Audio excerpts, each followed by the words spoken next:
Okay जी। तो यार finally we are here, अपने producers equilibrium and market mechanism आज डिस्कस कर रहे हैं। सर ऐसा क्यों? सर ऐसा होता है ना, हर जगह पे कुछ होता है, हर जगह पर, मतलब I am talking about every field of study, कि कुछ टॉपिक्स होता है जो मार्क्स तो उतना ही देता है बट वो लोग अनसंग रह जाते हैं। जैसे you will see consumer equilibrium का बहुत बात होता है, ठीक है ना। कंज्यूमर इक्विलिब्रियम कॉस्ट का बहुत बात हो रहा है, बट इस प्रोसेस के अंदर, है ना, इस प्रोसेस के अंदर हम लोग कॉस्ट का बहुत बात कर लेते हैं, रेवेन्यू का बहुत बात कर लेते हैं, कंज्यूमर इक्विलिब्रियम का बहुत कर लेते हैं। इस वजह से ना ये दो टॉपिक्स हमेशा छूट जाते हैं। छूट जाता है बोलने का मतलब ये नहीं कि अपने कवर करके नहीं जाते, ये सब टॉपिक्स एंड की तरफ होता है माइक्रो के, ये सब टॉपिक्स माइक्रो के एंड की तरफ होता है। ऐसा तो है नहीं कि इसका कम मार्क्स है। ये दोनों टॉपिक जो आज अपने कर रहे हैं, producer equilibrium and market mechanism, भाई साहब ये दोनों टॉपिक्स भी मिलाकर आपका जो है करीब करीब 8 से 10 नंबर कवर करता है। लेकिन क्योंकि एंड में रहता है और अपने रिवाइज करते हैं तो शुरू से एंड करते हैं। ये एक और तरीका बता दे रहा है कि बोर्ड्स के लिए जब रिवाइज करे, 2-3 रिवीजन करेगा ना बोर्ड्स के लिए, आपने जो भी अपना एग्जाम्स आने वाला है अपकमिंग, हमेशा दो तरीके से रिवाइज करना, शुरू से अंत और फिर अंत से शुरू। ये चीज हम लोग सीए के अंदर सीखा था, क्योंकि अभी तो क्या सिलेबस बहुत छोटा होता है। सीए के अंदर एक दिन का छुट्टी मिला है तुमको, एग्जाम के पहले वाले दिन एक दिन तुम्हारे पास छुट्टी है, और इनकम टैक्स का मान लो फॉर एग्जाम्पल 4 किताबें तुम्हारे पास, हर किताब में 1000 पेज है, तो मतलब 4000 पेज तुमको करना है। ह्यूमनली पॉसिबल है क्या कि रिवाइज कर ले? तो हम लोग क्या करते थे, जब एग्जाम शुरू होने वाले थे उसके पहले शुरू से एंड तक जाते थे। एंड तक में एनर्जी पूरा खत्म हो जाता था। जब एग्जाम आता था उसके एक दिन पहले लास्ट से शुरू में पढ़ते थे, जिससे कोई भी टॉपिक अनकवर्ड या अंडर कवर्ड नहीं रहा, सब कुछ उतना ही वेटेज से मिला। तो ये तरीका को फॉलो करना, ध्यान रखना अपना एग्जाम के लिए, वरना बड़ा दिक्कत है। खैर कोई नहीं है। प्रोड्यूसर्स इक्विलिब्रियम, कंज्यूमर जानबूझ के नहीं बता रहा, प्रोड्यूसर्स इक्विलिब्रियम बता रहा है, ठीक है ना। इक्विलिब्रियम, यार इकोनॉमिक्स हो या दुनिया हो, इक्विलिब्रियम का मतलब है, इक्विलिब्रियम का मतलब है point of maximum satisfaction. Simple सा मतलब है। कोई अगर पूछे कि इक्विलिब्रियम का मतलब क्या है, तो उसको बोलना है पॉइंट ऑफ मैक्सिमम सेटिस्फैक्शन। मतलब ये वैसा पॉइंट हो गया दोस्त, ध्यान से सुनिएगा। इक्विलिब्रियम का मतलब होता है पॉइंट ऑफ मैक्सिमम सेटिस्फैक्शन। इसका मतलब ये वैसा पॉइंट हो गया दोस्त, जहां से एक प्रोड्यूसर जहां से एक प्रोड्यूसर मूव नहीं करना चाहिए। Producer is very happy at that point, क्योंकि प्रोड्यूसर इक्विलिब्रियम का बात हो रहा है इसलिए प्रोड्यूसर बोल रहे हैं। कंज्यूमर होता तो कंज्यूमर। प्रोड्यूसर इक्विलिब्रियम का मतलब है यार कि अपने लाइफ में प्रोड्यूसर उस मोमेंट पे पहुंच गया है, प्रोड्यूसर उस पॉइंट पर पहुंच गया अपने लाइफ के अंदर, अपने ग्राफ के अंदर, जहां से उसको हटने का कोई इच्छा नहीं है। वो बोल रहा है यार मजा आ रहा है, बस I am happy where I am. That's producer's equilibrium. याद रखना, दैट इज प्रोड्यूसर इक्विलिब्रियम। तो फिर से सर एक बार रिपीट कर दो, आपने क्या बोला? खाली दो ही बात बोला, कुछ नहीं बोला। इक्विलिब्रियम मतलब point of maximum satisfaction, a point from where you would not want to move. क्या है आयुष इक्विलिब्रियम का मतलब दोस्त? Point of maximum satisfaction. Ayush एक ऐसा पॉइंट जहां से तुम हटना नहीं चाहेगा। जैसे फॉर एग्जांपल आयुष, मान लो कि तुम्हारे फैमिली में कोई वेडिंग है, तुम बाहर जा रहा है, कोई बाहर जा रहा है, कोई बाहर का प्रोग्राम है, तुम बाहर गया, तेरे को बहुत मजा आया, है ना। मान लो कि कोई हिल्स में था, हिल्स पे तुम गया था, तेरे को इतना अच्छा लगा, तुम बोला यार हमको यहाँ से घर जाने का मन नहीं है। तो point from where you are not wanting to move, हमको वहीं पर पूरा जिंदगी लेना है। That is equilibrium. Producer's equilibrium मतलब प्रोड्यूसर अपने बिजनेस के उस पॉइंट पर पहुंच गया है जहां पे आयुष आयुष आज तुमसे सबसे ज्यादा क्वेश्चन पूछेगा, तुम टारगेट में आज सोच लेना, तो रेडी रहना। प्रोड्यूसर्स इक्विलिब्रियम मतलब एक ऐसा पॉइंट जहां से प्रोड्यूसर हिलना नहीं चाहेगा। प्रोड्यूसर बोल रहा है यार हम हैं यहाँ पर, बस that's it, I am happy. Sir बात समझ में आ गया? यस सर, बात आपका समझ में आ गया, ठीक है। तो अब अगर प्रोड्यूसर काम करता है, दोस्त अपने सब जानते हैं कि प्रोड्यूसर काम करता है प्रॉफिट्स के लिए, तो ये बात गलत नहीं होगा अगर मैं थोड़ा सा ये बात जोड़ दूं कि producer equilibrium is also a point of maximum profits, is also a point of maximum profits, is also a zone of maximum profits, is also a zone of maximum profits. क्योंकि एक बात बताना यार उज्जवल, तुम अगर बिजनेस कर रहा है तो एज ए प्रोड्यूसर तुम कहां से मूव नहीं करना चाहेगा? उस पॉइंट से जहां पर तेरा मैक्सिमम प्रॉफिट हो रहा हो। एक सिंपल सा एग्जांपल देता हूँ मैं तुम लोगों को, है ना। अच्छा एक बात और, एग्जाम के लिए ना यार मैं तुमको एक चीज समझा रहा हूँ, प्लीज ध्यान रखना। ये तुम लोग सब जानते हो, इसमें मैं कुछ नहीं ऐड कर रहा कि प्रॉफिट होता है total revenue minus total cost, इसमें कुछ एक्स्ट्रा नहीं है। बट यार एक छोटा सा बात जो तुम भूल जाते हो, ये चाहे इको हो या मैथ्स, मैं बार बार इंटर रिलेट कर रहा हूँ कि प्रॉफिट को ऐसे पाई से भी रिप्रेजेंट, ये छोटा सा बात है कि ये ऐसे पाई बनाया हुआ है। एंड स्टूडेंट इज वंडरिंग यार ये तो 22/7 होता है, इसका इको में क्या काम है? Its profit, its profit in economics, pi is profit in economics, total revenue minus total. Just ध्यान रखें, आएगा ये नहीं बोल रहे बट आ सकता है, यूज ध्यान रखना। तो पाई हो गया टीआर माइनस टीसी, कोई दिक्कत वाली बात नहीं है इसका। अच्छा जो भी है, तो प्रॉफिट हो गया total revenue minus total cost. And what is equilibrium? Producer equilibrium is a point from where a producer will not want to move, full stop. हटाओ इस बात, हटाओ इस बात यार। लेकिन अब मैं तुमसे एक और बात ऐड कर रहा हूँ, एक और लेयर जोड़ रहा हूँ अपनी पूरी बात, मैं एक और लेयर ऐड कर रहा हूँ अपनी पूरी बात में, सुनना ध्यान से।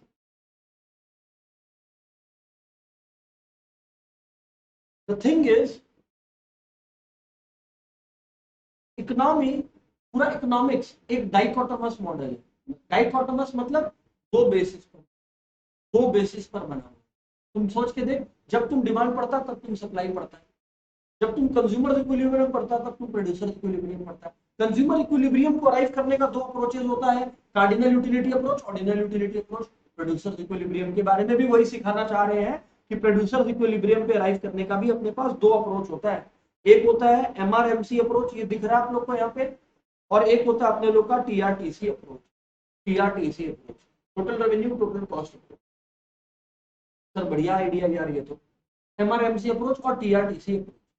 सर अगर आप एक्सपीरियंस से बात करें ना आपसे, तो यार सबसे ज्यादा एमआरएमसी पूछता है, टीआरटीसी जनरली कम पूछता है, बट अपने प्रिपेयर करके जाएंगे दोनों, ठीक है ना। एमआरएमसी अप्रोच और टीआरटीसी अप्रोच, तो ठीक है, ये बात तो सर समझ में आ गया। अब आप आगे बताओ, एमआरएमसी अप्रोच क्या बोलता है? मार्जिनल रेवेन्यू और एमसी हो गया मार्जिनल कॉस्ट, एमआर हो गया मार्जिनल रेवेन्यू और एमसी हो गया मार्जिनल कॉस्ट। इसके पहले, इसके पहले कि मैं तुमको प्रोड्यूसर्स इक्विलिब्रियम पर लेकर आऊं, मतलब एमआरएमसी अप्रोच एक्सप्लेन करूं, खाली एक बात ध्यान रखना, क्योंकि प्रोड्यूसर्स के स्टैंड पॉइंट से बात हो रहा है, तो प्रोड्यूसर यार दो तरीके के हैं। और थोड़ा बेटर करते हैं अपनी बात को, प्रोड्यूसर्स दो तरीके की मार्केट्स में है। एक प्रोड्यूसर वो है जो परफेक्ट कंपटीशन मार्केट में है, एक प्रोड्यूसर वो है जो परफेक्ट कंपटीशन मार्केट में है। एक प्रोड्यूसर, फिर से रिपीट करता हूं, वो है जो परफेक्ट कंपटीशन मार्केट में है। फिर ये कौन सा प्रोड्यूसर है?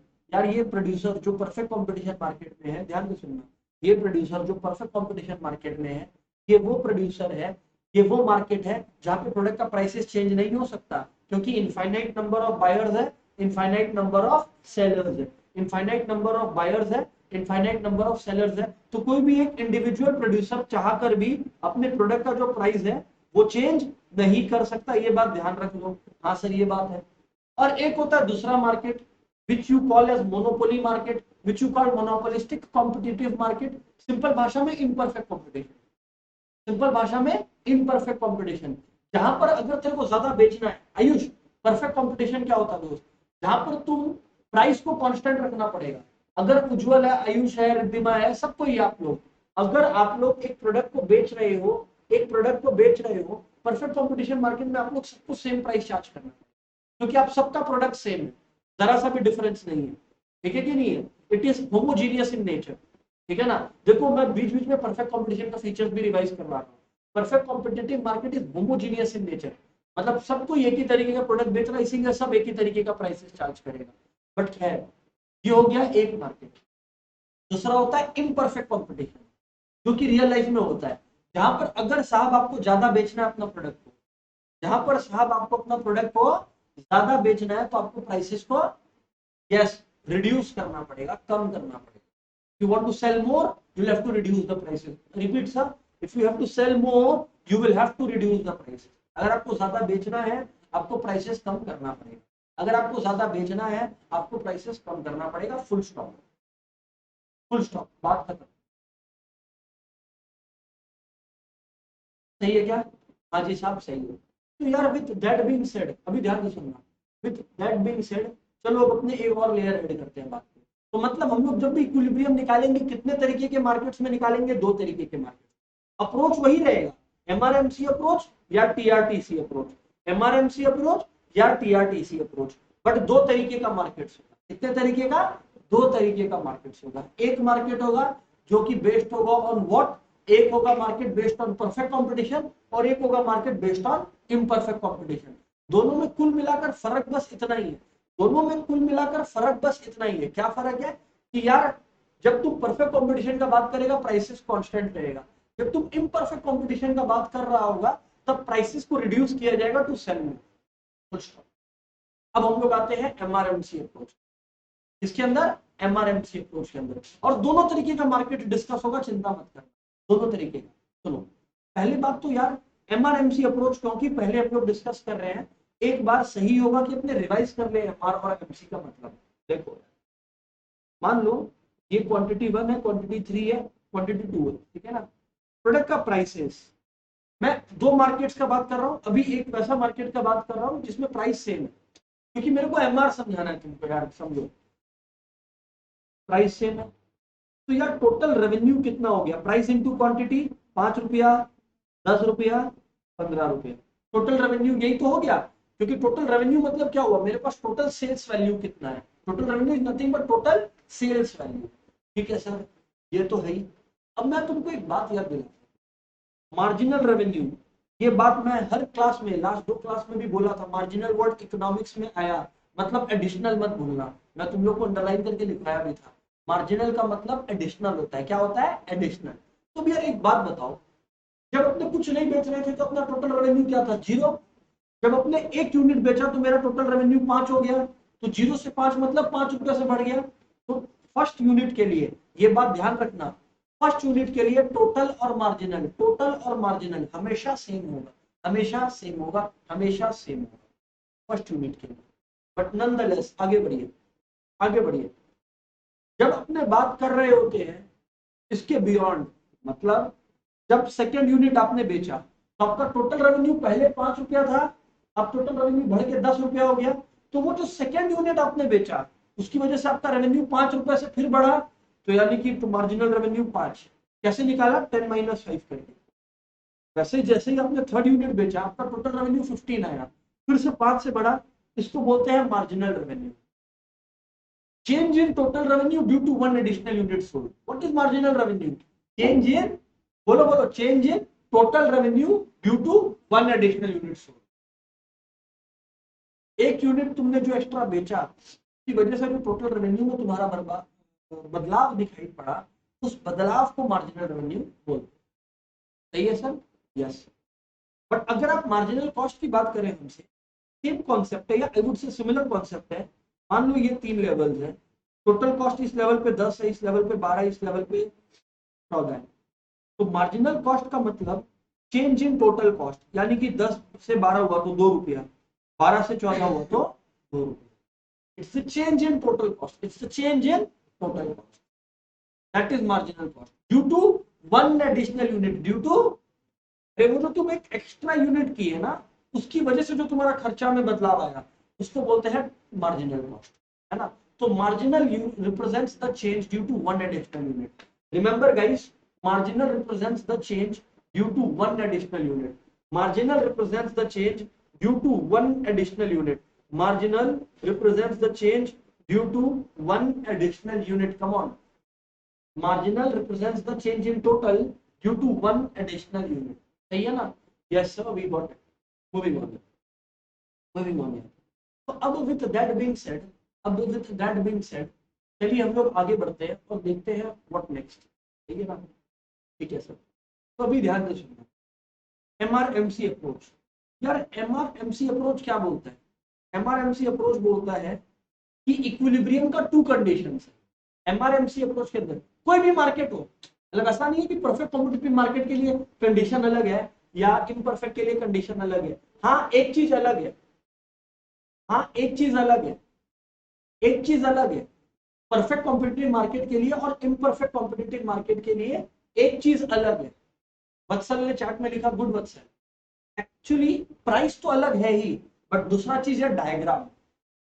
जब हम बनाएंगे ना डायग्राम एमआरएमसी अप्रोच का, परफेक्ट कंपटीशन में, और वही एमआरएमसी अप्रोच का जब हम डायग्राम बनाएंगे इम्परफेक्ट कंपटीशन में, आप लोगों को केवल एक ही अंतर नजर आ रहा है, और वो अंतर होगा किसका पता है? डायग्राम्स। वो अंतर किसका होगा? डायग्राम्स का।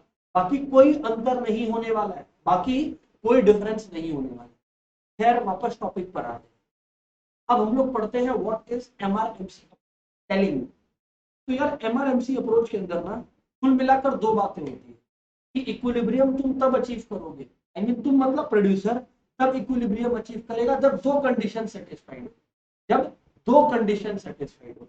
वो दो कंडीशंस क्या है? पहला वाला कि मार्जिनल कॉस्ट और मार्जिनल रेवेन्यू इक्वल हो, मार्जिनल कॉस्ट और मार्जिनल रेवेन्यू इक्वल हो। और दूसरा बात MC cuts MR from below. क्या बोला? MC cuts MR from below. इसका मतलब नहीं समझ आया होगा, रट लो ना, मतलब अभी समझ में आ जाएगा आज क्लास में, उसका चाप नहीं है। बट कंडीशन कितना है? दो ठो।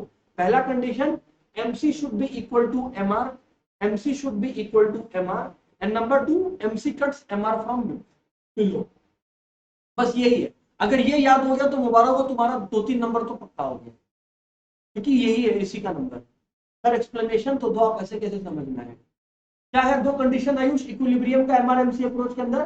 पहला MC equals to MR, very good, MC cuts MR from below. ये दो है।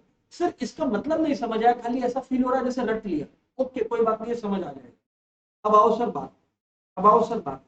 तो दोस्त अब मैं तुमको जो एक्सप्लेनेशन दे रहा हूं, क्योंकि मैंने क्या बोला था, जब भी हम लोग प्रोड्यूसर इक्विलिब्रियम का बात करेंगे हम लोग दो मार्केट्स के अंदर बात करेंगे, एक जो कि परफेक्टली कॉम्पिटिटिव हो और एक जो कि इम्परफेक्ट कॉम्पिटिशन पर बेस्ड हो। एक जो कि परफेक्टली कॉम्पिटिटिव हो, दूसरा जो कि इम्परफेक्ट कॉम्पिटिशन पर बेस्ड हो। खैर जो भी है, अभी पॉइंट पर आते हैं और बात करते हैं उस मार्केट का जो कि बेस्ड है ऑन परफेक्ट कॉम्पिटिशन, जो कि बेस्ड है ऑन, जी हाँ, परफेक्ट कॉम्पिटिशन, जो कि बेस्ड है ऑन परफेक्ट कॉम्पिटिशन।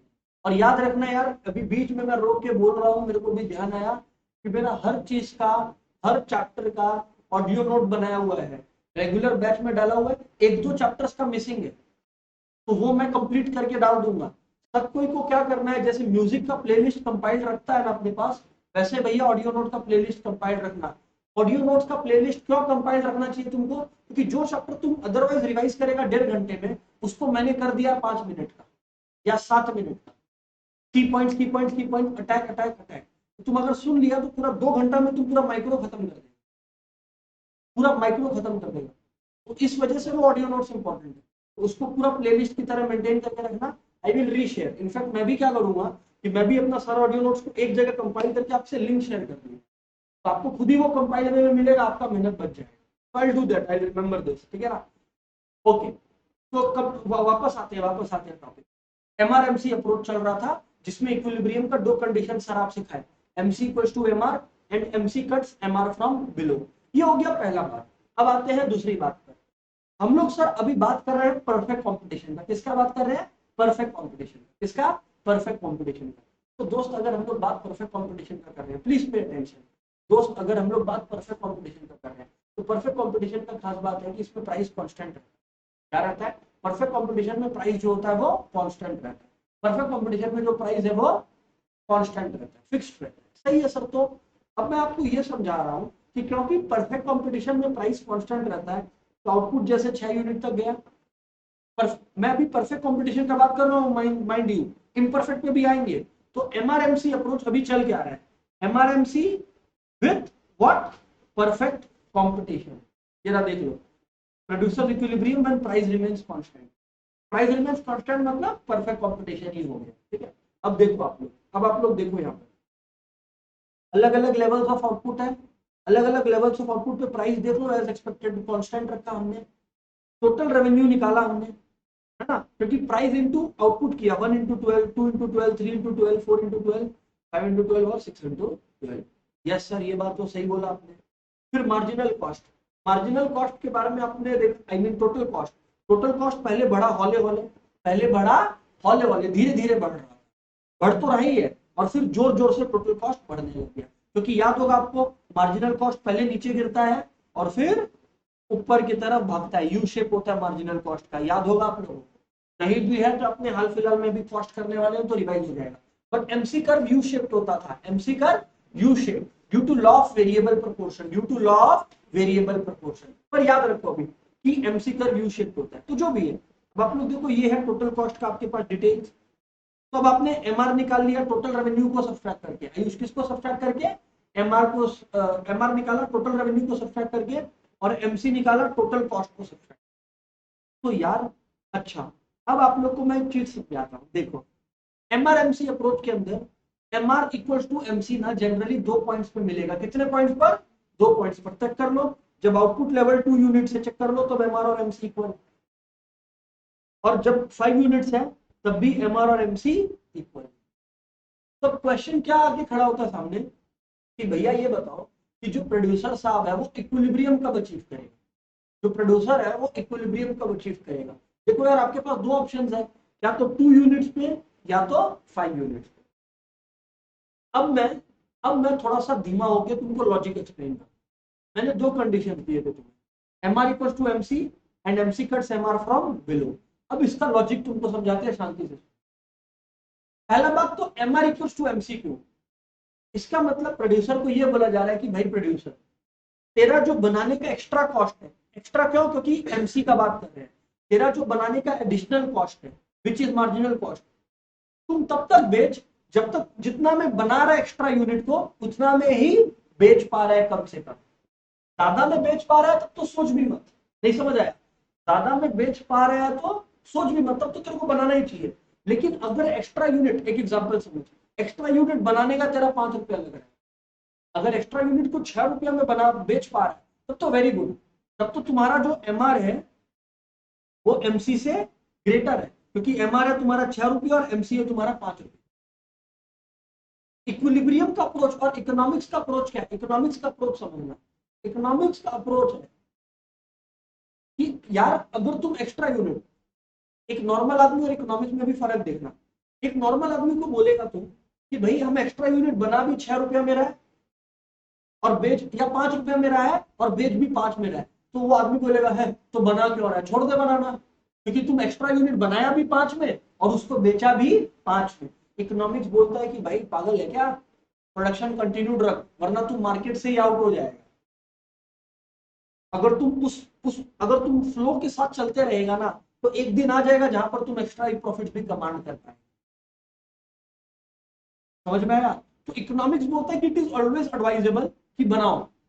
तो यानी कि कब तक बनाओ यार, हम कब तक टॉलरेट कर लेंगे, हम यार तब तक टॉलरेट कर लेंगे जब तक एडिशनल यूनिट बनाने का खर्चा और बेचने का सब सेम आ रहा है। मतलब आयुष एक्स्ट्रा यूनिट तो 5 में बनाया और बेच भी 5 में दिया, तब तक हम काम करेंगे, तब तक हम काम करेंगे। ये है एमआर इक्वल्स टू एमसी का मतलब, कि जितना में बना रहा है तब तक प्रोडक्शन करो जब तक उतना उतना में ही बेच पा रहा है। Additional, additional not total, additional. अगर एक और यूनिट हम बनाया, मान लो 10 यूनिट्स मैंने बना लिया था, फिर मैंने देखा एक और यूनिट 5 में बन जाएगा और वो बना हुआ यूनिट 5 में बिक भी जाए, तो मैंने बोला बना दो। इकोनॉमिक्स बोलता है कोई बात नहीं बना के बेच दो। लेकिन प्रॉब्लम इकोनॉमिक्स को कहां पर आ जाएगा, इकोनॉमिक्स बोलता है कि भाई देख वहां रुक जाना जहां पे तेरा एक्स्ट्रा बनाने का खर्चा 6 रुपया लग रहा है, MC equals to 6 rupees, but तेरे पास आ कितना रहा है 5 रुपया। तब तो यार जब भी तुम एक एक्स्ट्रा यूनिट बना रहा है तुम लॉस खा रहा है, क्योंकि याद रखना मार्जिनल मतलब एडिशनल यूनिट, मार्जिनल मतलब एडिशनल यूनिट। तो इकोनॉमिक बोलता है भाई पागल है क्या, तुम तो एडिशनल पे लॉस खा रहा है, रुक जा पीछे आ जा, एडिशनल पे लॉस खा रहा है पीछे आ जा, डोंट डू दैट।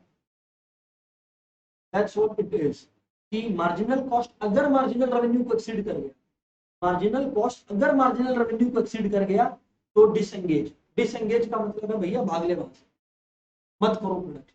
ये हो गया पहला कंडीशन का एक्सप्लेनेशन। गाइस ऑनलाइन वालों पहला कंडीशन, ऑफलाइन वालों पहला कंडीशन क्लियर है कि क्यों एमआर इक्वल टू एमसी तक ही रुकना चाहिए। हाँ सर सही है, ये बात तो सर समझ आया, पूरा पूरा समझ आया। फिर यार एक बात और आके खड़ा हो जाता है, फिर यार एक बात और आके खड़ा हो जाता है, क्या पता है, बोलो सर। कि अगर इतना चीज है, मतलब अगर ये सारी चीजें हैं, तो फिर एक दूसरा बात क्या आ जाता है, वो क्या है कि यार अगर ये सब चीज है, फैंटास्टिक। तो भाई प्रॉब्लम यहाँ पर ये होने लग रहा है सेकेंड पॉइंट पर कि ये MC cuts MR from below का क्या चक्कर है।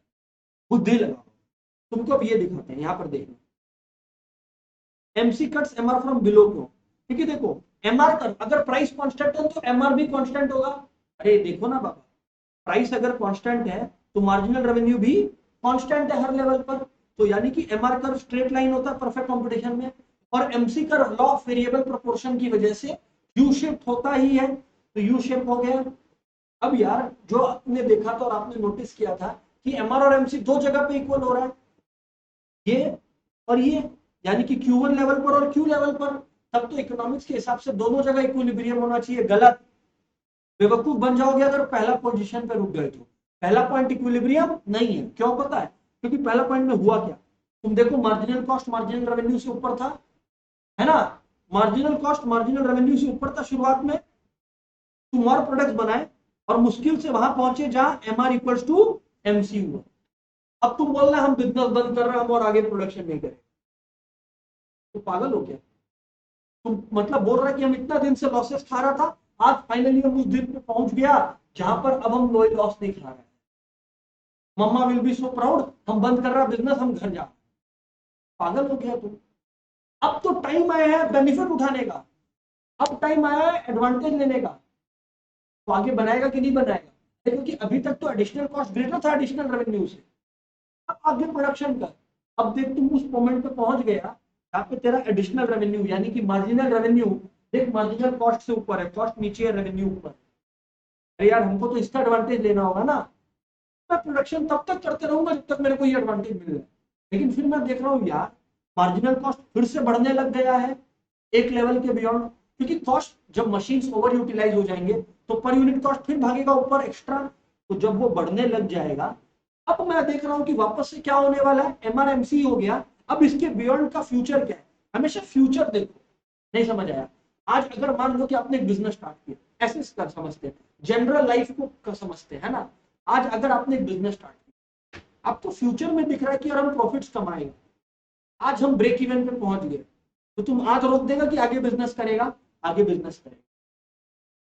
तुम बहुत प्रॉफिट कमाया, बट आगे दिख रहा है कि इसके बियॉन्ड हम गया तो हम लॉस करेगा, तो अब रुक जाएगा कि नहीं रुक जाएगा? वही तो हम लोग यहाँ पर अब रुक जाएंगे ना। तो इसका मतलब क्या हुआ, हम लोग कहाँ पे रुके? सिंपल भाषा में हम लोग कहाँ पर रुके? हम लोग उस पॉइंट पर ही तो रुके जहां पे MC cuts MR from below, not from above but from below. क्योंकि अब हमने मार्केट में जितना एडवांटेज लेना था ले लिया। That's why it is said कि there are two-fold conditions. MC should be equal to MR and MC cuts MR from below. है कि नहीं आया समझ में? Because आप अगर अच्छा एग्जाम में क्वेश्चन आ गया, इसको लिखना नहीं आएगा तो ये गलत बात है। एग्जाम में क्वेश्चन क्या आ गया, लिख लो question, why MR equals to MC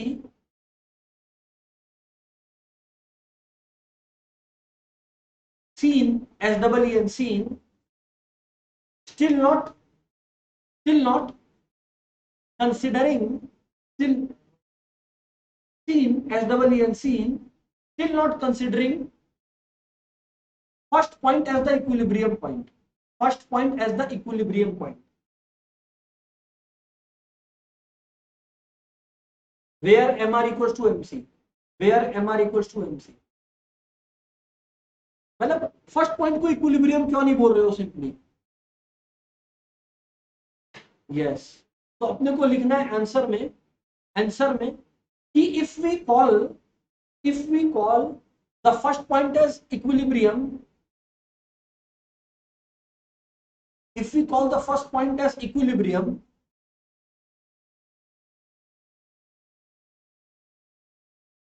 we will not be able to take advantage, we will not be able to take advantage, we will not be able to take advantage of further production where in fact MR is greater than MC, where in fact MR is greater than MC। बस इतना सा answer है और ये diagram है, marks पूरा मिलेगा। Where in fact MR is greater than MC. बस यही कुल मिलाकर मूल बात है दोस्त। हवाबाजी बहुत हो सकता है बट यही है कुल बात। तो यानी कि यार अपने लोग आज से क्या याद रखेंगे, second point is the equilibrium.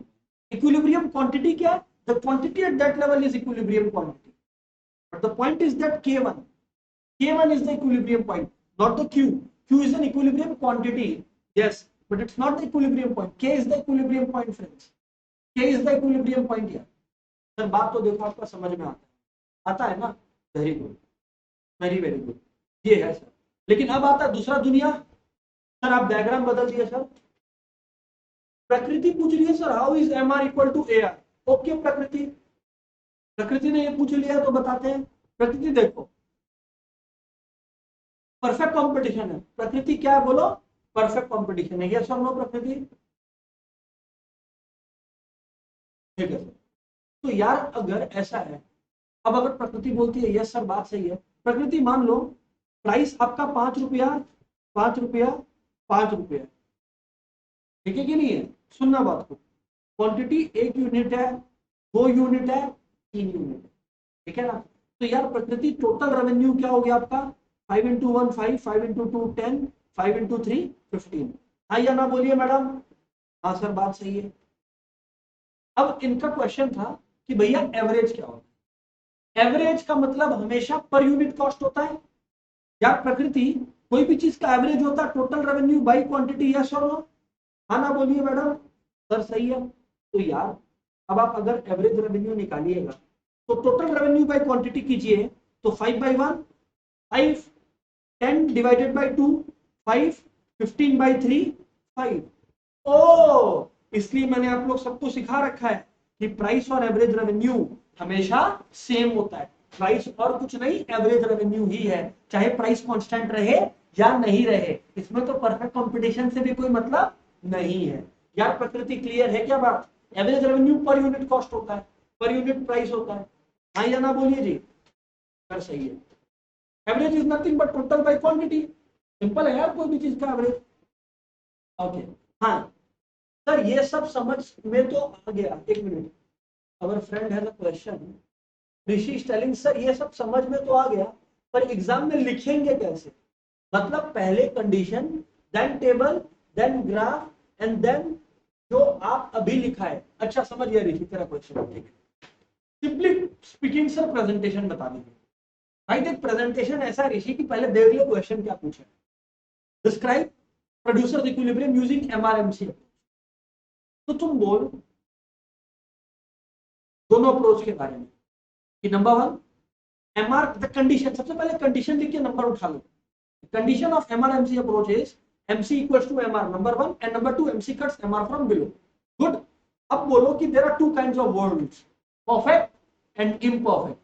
In perfect competition price remains constant. अब उसका टेबल बना ऋषि जिसमें तुम खाली एमआरएमसी को दिखा रहा और प्राइस को कांस्टेंट रख रखा है, जो मेरा पहला वाला टेबल था। चेक कर ले ऋषि,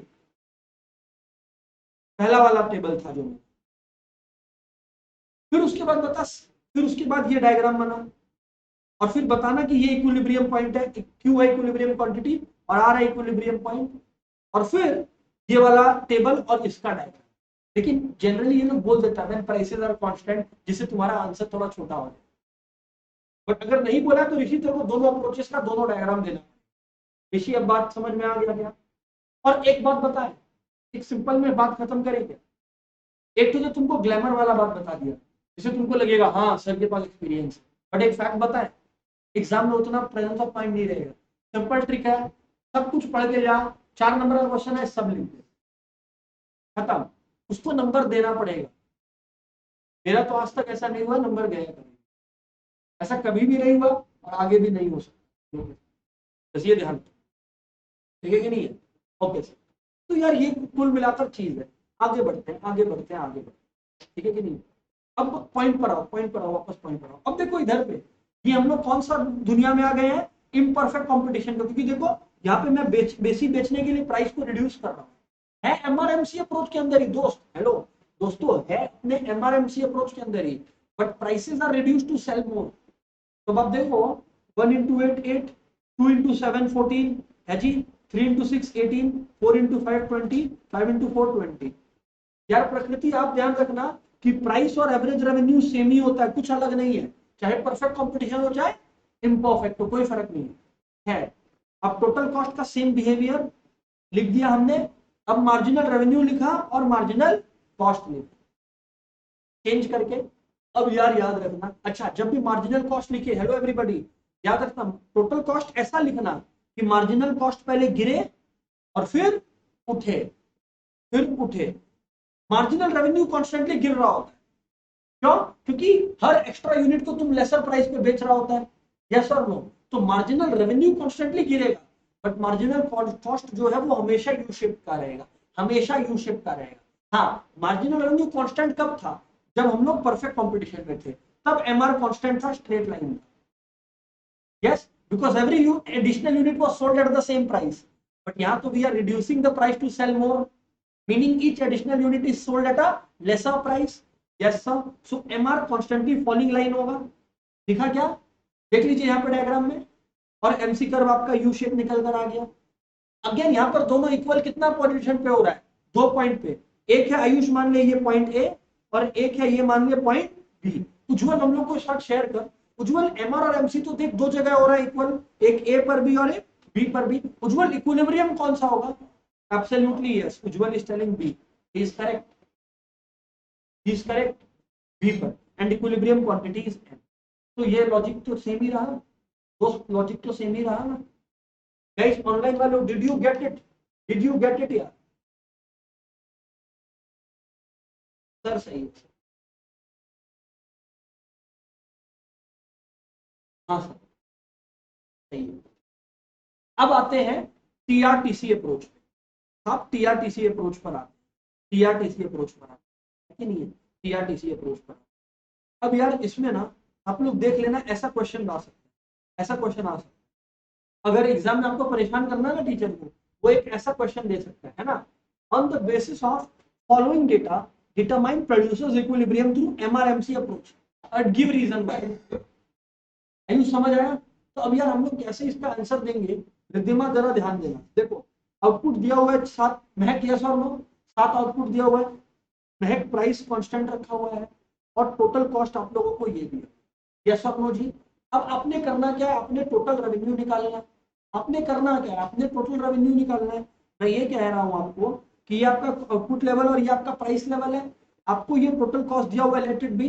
टोटल रेवेन्यू क्या होता है? Price into output, price into output, price into output, price into output, price into output. तो देखिए टोटल रेवेन्यू निकल कर आ गया आपके पास। अब जब आप मार्जिनल कॉस्ट निकालते हैं, तो फर्स्ट के लिए तो टोटल और मार्जिनल सेम, बार बार बोल रहे हैं, ये रहा सेम।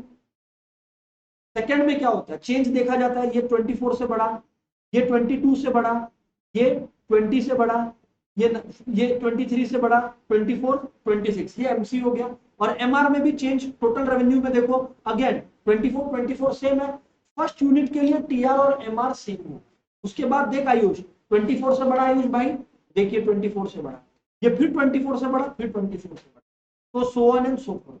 अब अपने लोग को क्या बोला था उज्जवल कि यार एमआरएमसी अप्रोच, महक एमआरएमसी अप्रोच, यार महक एमआरएमसी अप्रोच में आप देखोगे महक, तो 2 जगह पे इक्वल हो रहा है, एक यहाँ पर इक्वल हो रहा है, ये देखिए आप, है ना, और एक यहाँ पर कहीं पर इक्वल हो रहा है, यस और नो? तो महक आपके लिए इक्विलिब्रियम क्वांटिटी क्या होगा? यस, तो equilibrium is achieved at 6 units where MR becomes equal to MC, where MR becomes equal to MC, yes, where marginal revenue becomes equal to marginal cost. And why? Because MC is also intersecting MR from below in this given case. ये रहा। अगर reason पूछे ना, तो reason कुछ नहीं है, वो कंडीशन पूछ रहा है कि MC is equal to MR and MC cuts MR from below, full stop, पूरा नंबर।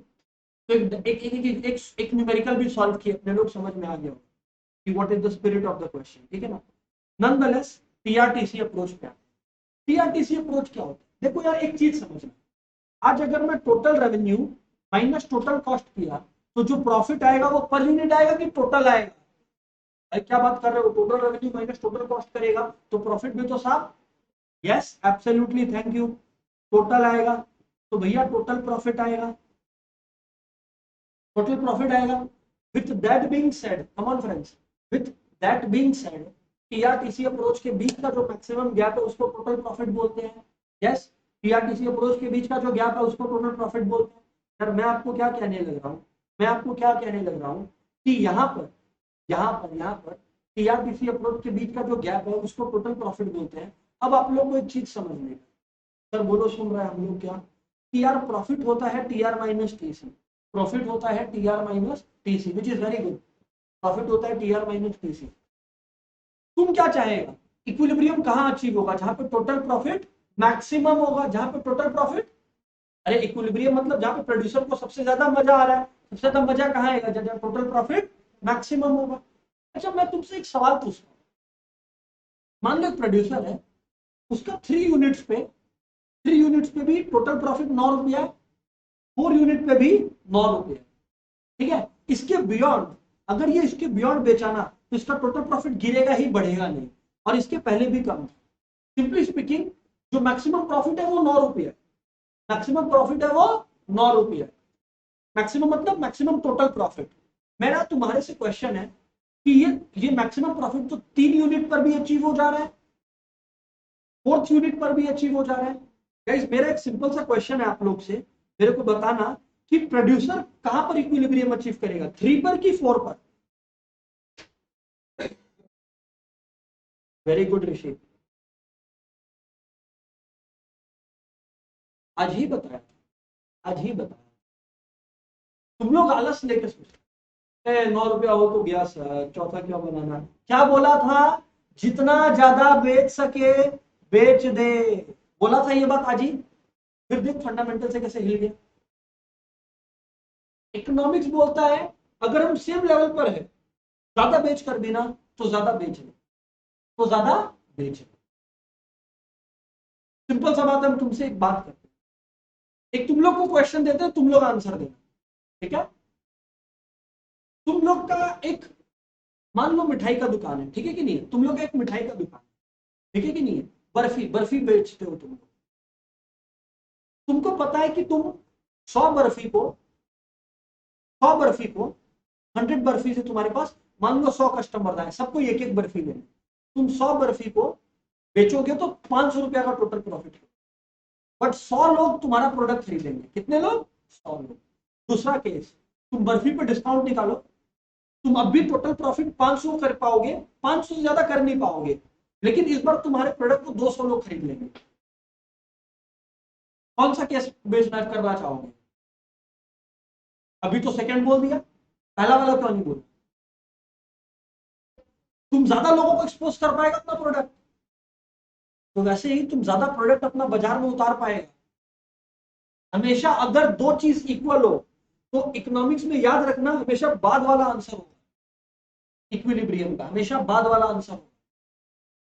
इसीलिए मैंने एक लाइन बोला है, later the better, later the better, ये लॉ में आता है यूज, लॉ में जब बाद में आप पढ़ोगे तब देखा जाएगा, but the later the better, जितना लेट हो रहा है उतना बेहतर, द लेटर द बेटर। तो याद रखना यार इस चीज को कि अगर टीआरटीसी के बीच में मैक्सिमम गैप है तो इक्विलिब्रियम अचीव हो। तो यहां पर जो है इक्विलिब्रियम कंडीशन का दो ही है, एक मिनट देख लीजिए प्लीज, क्या कि जो डिफरेंस है बिटवीन टीआर एंड टीसी वो मैक्सिमम होना चाहिए और उसके बियॉन्ड टोटल प्रॉफिट गिरना चाहिए, क्योंकि उसके बियॉन्ड टोटल प्रॉफिट गिर रहा है। तो एक बात बताओ ना, मैं तो चाहूंगा ना कि मेरा जो जहां पे मैक्सिमम प्रॉफिट था वहीं पर मैं काम करके छोड़ दूं, जैसे फॉर एग्जांपल ये वाला केस आप लोग देखिए। अब वापस से देखो मैंने क्या किया, मैं कौन सा ग्राफ आपको दिखा रहा हूं, व्हेन प्राइस रिमेन्स, तो देखो टीआर और टीसी के बीच में दो जगह पे प्रॉफिट सेम आ रहा है, बट मैं आपको इक्विलिब्रियम क्या बोल रहा हूं, जो सेकेंड वाला है, जो सेकेंड वाला है। आया समझ में बात, यहां पर याद रखिएगा प्राइस रिमेन्स कांस्टेंट। अब आपको टोटल कॉस्ट कर्व याद है कि नहीं याद है, टोटल कॉस्ट कर्व नहीं याद है तो एक बार याद दिला दे आपको। टोटल कॉस्ट कर्व का शेप कुछ इस तरीके का जाता था, यहां से क्यों शुरू होता था, क्योंकि टोटल कॉस्ट है fixed cost and variable cost, fixed cost is never zero, इसीलिए it starts from the Y axis. In fact कल वाला क्लासिक कॉस्ट पर है, कल वाला क्लासिक कॉस्ट पर है, क्योंकि एक नाइटमेयर है, नाइटमेयर नहीं मतलब बहुत ही ज्यादा स्कोरिंग टॉपिक है, तो उस पर बात करेंगे कल वाले क्लास के अंदर कॉस्ट के ऊपर। लेकिन थोड़ा पीछे आकर बात करूं तो ये ध्यान रखना कि ये टोटल कॉस्ट कर्व का शेप है। और अगर प्राइस कांस्टेंट है तो बुद्धि लगा, टोटल रेवेन्यू कर्व तो हमेशा सीधा ही जाएगा, हमेशा सीधा ही जाएगा, टोटल रेवेन्यू कर्व क्यों नाचेगा? नहीं समझ आया सर हम लोग को? नहीं आया, ओके ठीक है। Quantity 1, quantity 2, quantity 3, quantity 4, price 5 rupees पे रख तो टोटल रेवेन्यू 5, 10, 15, 20, यस और नो? अब अगर डायग्राम सोचेगा, टोटल रेवेन्यू का डायग्राम सोचेगा, ये क्वांटिटी है, ये टोटल रेवेन्यू है, ठीक है। Quantity 1 total revenue 5, quantity 2 total revenue 10, quantity 3 total revenue 15, intersection यहाँ हो रहा है, यहाँ हो रहा है, और प्राइस जब 0 है तो कुछ नहीं है, ले जोड़ ले, हो गया। अब तो विश्वास हो गया कि when price remains constant total revenue is just an upward sloping line, just a upward sloping line. अब इन दोनों बातों को जोड़कर ये ग्राफ हमारे मन कराता है। एमसी याद रखना, टोटल कॉस्ट कर्व ऐसा ही होता है, जिसको याद है कॉस्ट वेरी गुड, जिसको नहीं है अभी याद कर ले, कल वाले क्लास में वापस से जस्टिफिकेशन मिलना ही है तुमको। जो भी है टोटल कॉस्ट कर्व इस शेप का होता है अपने लोग का, due to law of variable proportion. Total revenue ऐसा है, तो यार अगर तुम ध्यान देगा तो ये है टोटल रेवेन्यू, आयुष दिख रहा है, ये टोटल कॉस्ट है। आयुष भाई दोनों के बीच में मैक्सिमम गैप इस पॉइंट पर ही है, तो मैक्सिमम प्रॉफिट यहीं पर है, तो ये मेरा इक्विलिब्रियम लेवल है। यहां पर टीआर इक्वल टू टीसी मत लिख देना भाई, टीआर इक्वल टू टीसी मतलब तो तुम बोल रहे हो ब्रेक इवन करना, तुम तो सबसे ज्यादा खुश ब्रेक इवन होने पर नहीं है, प्रॉफिट मैक्सिमाइज होने पर है, टोटल प्रॉफिट मैक्सिमम हो रहा है। इसके बियॉन्ड देख तुम अगर गया तो टोटल प्रॉफिट गिरेगा, मतलब यहाँ पर टोटल प्रॉफिट 100 है तो इसके बियॉन्ड टोटल प्रॉफिट 90 हो। We are not very happy there. So where is the equilibrium achieved under TR-TC approach? Where the gap between TR and TC is maximum.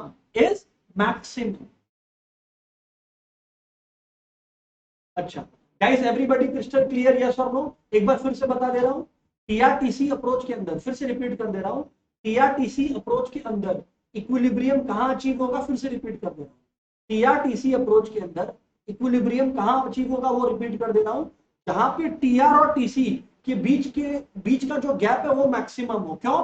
क्योंकि TR-TC के बीच का गैप दिखाता है टोटल प्रॉफिट, तो जहां पर TR-TC के बीच का गैप मैक्सिमम मतलब वहां पर total profit maximum. Guys online वालों यस और नो, ऑफलाइन वालों यस और नो, फटाफट दोस्त कम ऑन। जहां TR और TC के बीच का गैप मैक्सिमम वहां टोटल प्रॉफिट मैक्सिमम, वहां टोटल प्रॉफिट मैक्सिमम, क्योंकि उसके बियॉन्ड तुम प्रोड्यूस कर भी दिया तो तेरा प्रॉफिट गिरेगा, बढ़ेगा तो नहीं साहब। Okay sir, is that so? Yes. And अब मैं आ गया उस केस में जहां पे प्राइसेस को गिराया जाएगा टू सेल मोर, वापस से same, prices are falling to sell more. याद रखना यहां पर जो टोटल रेवेन्यू कर्व है वो स्ट्रेट अपवर्ड स्लोपिंग लाइन नहीं होता है, यहां पर टोटल रेवेन्यू बढ़ेगा, फिर एक मोमेंट आएगा जब टोटल रेवेन्यू गिरेगा, तो इस वजह से जो ग्राफ है वो देखो ऐसा है, टोटल रेवेन्यू का बढ़ा फिर गिरा, यस और नो? टोटल कॉस्ट का ग्राफ रिमेन्स अनचेंज्ड। तुम देखो एमआरएमसी अप्रोच में मार्जिनल कॉस्ट यू शेप पर था, शांति से कोई भी अप्रोच के अंदर याद करो, चाहे परफेक्ट कंपटीशन हो चाहे इम्परफेक्ट हो, एमसी यू शेप था। टीआरटीसी अप्रोच के अंदर चाहे परफेक्ट हो या इम्परफेक्ट हो, वापस से क्या देखने को मिला अपने लोग को कि जो टोटल कॉस्ट का ग्राफ है वो अपना यही वाला पैटर्न को फॉलो कर रहा है। चेंज हमेशा रेवेन्यू हो रहा है, चेंज हमेशा रेवेन्यू हो रहा है, चेंज हमेशा रेवेन्यू हो रहा है। तो अब आप लोग यहाँ पर अगर देखेंगे, यहाँ पर अगर आप लोग देखेंगे तो जो मैक्सिमम गैप है वो इस लेवल पर है, यहाँ पर आप देखेंगे तो मैक्सिमम गैप इस लेवल पर है, जहां मैक्सिमम गैप वहां मैक्सिमम प्रॉफिट, वही आपका इक्विलिब्रियम कंडीशन। गाइस ऑनलाइन वालों इज दैट क्लियर? ऑफलाइन वालों यस और नो? फटाफट फटाफट यस। तो एक बात अपने लोग ध्यान रखेंगे, है ना, एरर जोन, एक एरर जोन बता देते हैं, याद रखना एक एरर जोन है वो बता देते हैं, सुन लो प्लीज। एमआरएमसी टीआरटीसी, सुनो प्लीज प्लीज दोस्त, सुनना बात को, समराइज कर रहा हूं, एक गलती है, गलती को जो आप लोग पक्का करोगे, बचाने के लिए कर रहे हैं, ये लिख रहे हैं भाई। ऐसा है कि एमआरएमसी अप्रोच के अंदर अगर तुम परफेक्ट कंपटीशन पर या तुम इम्परफेक्ट कंपटीशन पर, परफेक्ट कंपटीशन का मतलब क्या होता है दोस्त? Price remains same. Imperfect competition का मतलब to sell more prices will be reduced. दोस्त डायग्राम याद रखना, अगर परफेक्ट कंपटीशन का डायग्राम बना रहे हो मैं एमसी कर्व तुमको नहीं दिखाने वाला, वो हमेशा यू शेप ही रहेगा। एमआर कर्व दोस्त यहाँ पर स्ट्रेट लाइन होता है और यहाँ पर एमआर कर्व जो होता है वो नीचे गिरता है, because we have to sell more we have to reduce the price, additional price. But same चीज टीआरटीसी अप्रोच के अंदर, एक टीआर होता है अंडर परफेक्ट कंपटीशन और एक होता है टीआर अंडर इम्परफेक्ट कंपटीशन। तो भाई अपने लोग को ध्यान रखने का है कि अगर अपने लोग परफेक्ट कंपटीशन में टीआरटीसी अप्रोच दिखा रहे हैं तो total revenue upward sloping line होगा केवल, यस। बट अगर टीआर अंडर इम्परफेक्ट कंपटीशन दिखा रहे हैं अपने लोग तो इसके अंदर जो टीआर कर्व होगा वो ऊपर गया और फिर नीचे आया। टीसी कर्व इसमें भी सेम है। अब तो देख इतना कॉशन देने के बाद तो गलती नहीं करेगा ना, ये बात को कॉपी कर ले, ये बात को कॉपी कर लो गाइस। ऑनलाइन वालों अब तो गलती नहीं करोगे, श्योर हो रहा है यार। सर आप एमसी और टीसी क्यों नहीं बनाए, क्योंकि वो सेम रहता है। मेरे को थोड़ा तुम्हारा गलती बचाना है, जो ऑब्वियसली सही करेगा उसमें क्या ही बात करेंगे। गाइस एवरीबॉडी यार प्लीज कॉपी इट डाउन, बहुत इंपॉर्टेंट बात लिखवाएं।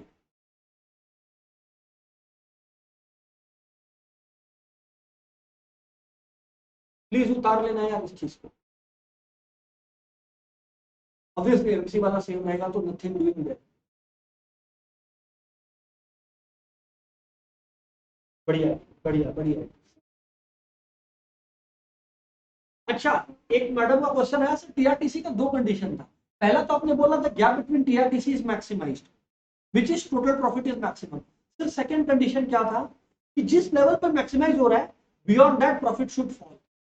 तो second condition is profit should fall beyond the maximum condition. Profit should fall beyond the maximum condition. Profit should fall beyond the maximum condition.